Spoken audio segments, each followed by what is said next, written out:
So right now I started my business 2013, so it's been about 2 years. And my background again is in industrial design. So the company that I was working for, I went there for a while as an industrial designer.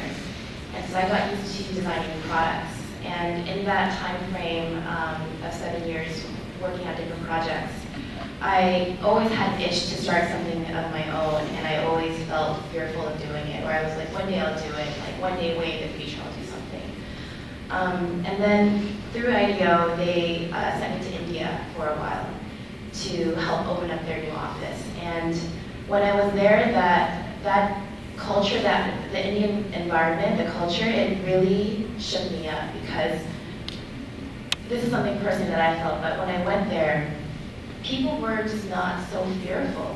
They were just living their lives and hustling, whether it was to put food on the table or because they were following their passion. They kind of moved around, their day-to-day. Just I didn't feel this air of fear. And when I came back to the U.S. And I went back to Boston specifically, it was just a different environment for me. And at that point, I realized that I had hit a place where I had created enough of a foundation through my past work to be able to do something that I really wanted to do, which was a dream of mine to start my own thing. So that's when I moved back to San Francisco. And when I moved back, I quit my job with the idea of starting my own bag line, but I actually didn't know how to make a bag. So I had quit my job and moved back to San Francisco, and I remember I took a month off, and I was just traveling. And then I remember sitting at home, and you don't have your paychecks coming in anymore, and you don't have your health insurance, and you're just like, oh my gosh, I just quit my job. I'm not getting paid, and I don't know how to make a bag. So that was when I went online, and I was like, okay, I'm gonna find classes to learn how to make bags. And then I did, and then 3 to 4 months down the road, I finally was like, okay, I have a good feel of how to construct a bag. And at the same time, I was exploring my own kind of design language with how I wanted to differentiate with the bag line. So then I started on this path of building this brand. And so it's been 2 years since, and I just finished my Kickstarter campaign. And I would say life being an entrepreneur versus the corporate world are vastly different. There's advantages and disadvantages to both. The things that were so nice about the corporate world is that it's already a moving machine. And it's so nice to be a part of something that's developed, and you get a sense of their culture, and you don't have to worry about constantly getting more work. The flip side to that is when I started doing the bag line, I remember I didn't have this moving machine. And I remember the hardest part every morning was creating my own inertia. And so I would get up and I'm like, okay, there's no moving vehicle, and I have to somehow be disciplined enough to make moves and create movement. And that took a long time. So just in general, my day-to-day, it's a lot of me being disciplined and planning my day and really kind of going after it, like what you guys were mentioning before, putting myself out there, meeting new people, making contacts, and then just kind of sitting with myself and figuring it out. And compared to the corporate world where a lot of that is kind of taken care of for you, so you get to focus a lot on the content. With what I'm doing now, it's a lot of thinking about holistically about the entire experience, the whole process of the business side, the operations side, and then the design and production side. So it's been a challenge, but it's also really exciting because you don't know what tomorrow's going to be like. And at first, I was really scared about not knowing. There's no plan. I have no idea what's going to happen. But I know that the one thing I know that I learned from IDEO is that you learn to trust that you will just figure it out.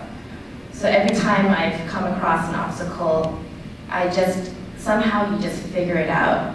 And being put in a situation through IDEO over and over again with clients and projects, I just learned that you will figure it out. And now in doing my own thing, that created a foundation where now I don't have a lot of people to turn to. I have to reach out to my network to, ask for help.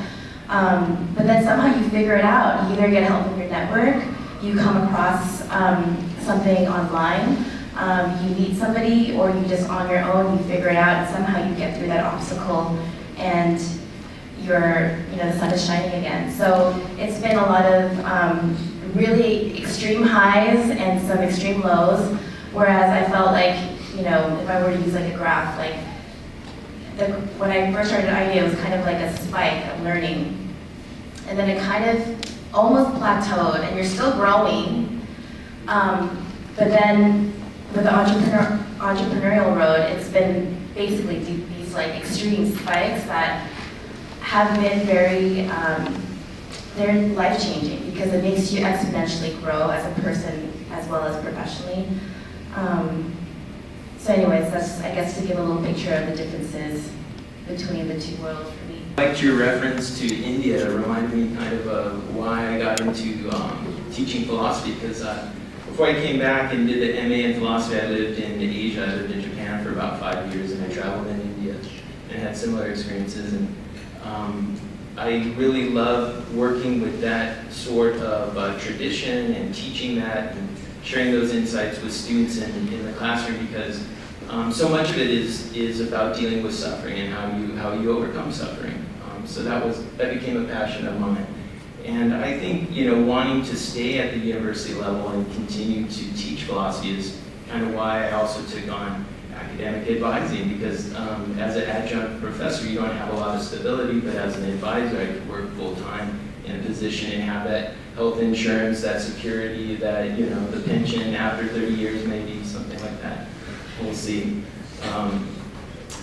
But it also was great in that transition, moving from philosophy to, because it was so up and down like this. I didn't know how many classes I would have each semester, that sort of thing. So transitioning to becoming a full-time academic advisor and doing the second MA, I love that mindset that went into sharing insights with other people, but now on a one-on-one basis in an advising session, and really trying to help people find out what their interests are so that they can pursue their dreams. So my day-to-day job is doing that. It's like in the classroom, sharing insights with people, talking about ideas, going deep into like what is the meaning of life, on a grand scale, but what is meaningful for us personally. And that carries over to what I get to do in advising sessions one-on-one with students. So I feel really blessed to have the career that I do have. And it's nice straddling both, stitching together a career in these two different areas, because I really hate grading.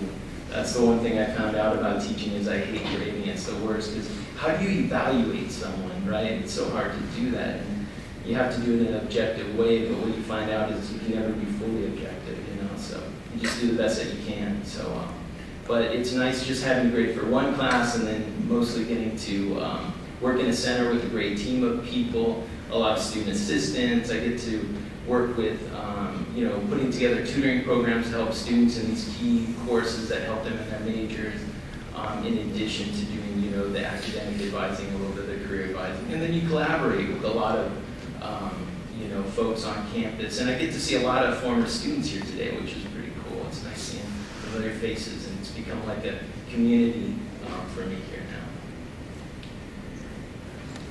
now. So I'm going to speak to sort of what a human factors engineer is, also known as a user experience researcher, and what it is that we do throughout the day and how it influences a company or a product. So a user experience researcher basically tries to figure out how can we make a website or a product as easy to use as possible.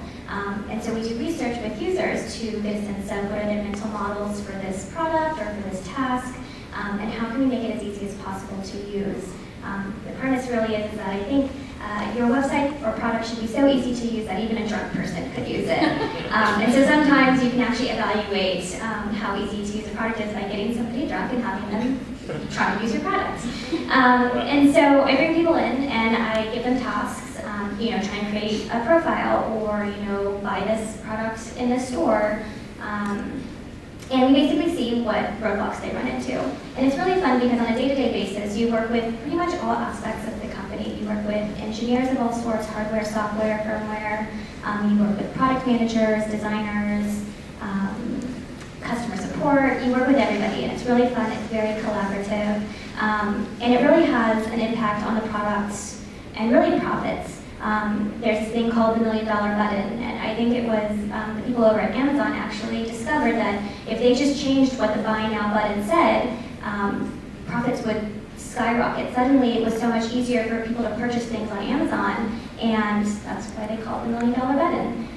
And so it's just super fun to be able to say, hey, people don't understand this icon, and then you change it, and you can see that actual change in the product or on the website, and knowing that it leads to positive results like increased income or increased profit, or just better reviews in the App Store or whatever it might be. And so it's really fun and exciting to see that